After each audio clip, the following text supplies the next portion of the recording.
యాదాద్రి భువనగిరి జిల్లా ఆలేరు మున్సిపల్ ఎన్నికలలో 1వ వార్డు అభ్యర్థిగా బీఆర్ఎస్ నుండి పోటీ చేసిన మౌనిక హరీష్ కాంగ్రెస్ అభ్యర్థిపై విజయం సాధించారు.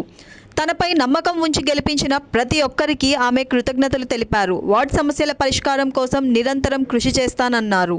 వంగిడి సునీత మహేందర్ రెడ్డి గారికి ధన్యవాదాలు తెలియజేసుకుంటున్నాను. అంతేకాకుండా సహాయం చేసినటువంటి కల్లు రామచంద్రారెడ్డి గారికి, భుక్షమయ్య గౌడ్ గారికి, ప్రచారానికి వచ్చినటువంటి ప్రతి ఒక్కరికి, బద్రుద్దీన్ గారికి కూడా నేను ధన్యవాదాలు తెలియజేసుకుంటున్నాను. అంతేకాకుండా మా కార్యకర్తలు కూడా చాలా మేమే నిలబడ్డం అన్నట్టుగా వాళ్ళు చాలా సహకరించారు. మాకు సంతోష్ మాత కాలనీ యూత్ కానీ, గణేష్ నగర్ యూత్ కానీ చాలా అంటే చాలా సహకరించారు. మా ఫ్యామిలీ మెంబర్స్ కూడా చాలా సపోర్ట్ చేశారు.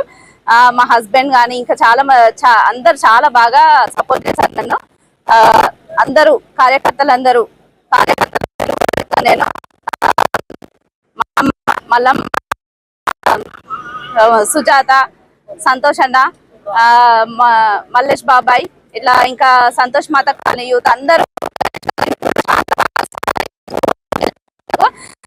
అందరికి చేసుకుంటాను. అంతేకాకుండా వాళ్ళ నమ్మకాన్ని నేను నిలబెట్టుకుంటాను. వాళ్ళకు సేవ చేసి వాళ్ళ నమ్మకాన్ని నేను నిలబెట్టుకుంటున్నాను.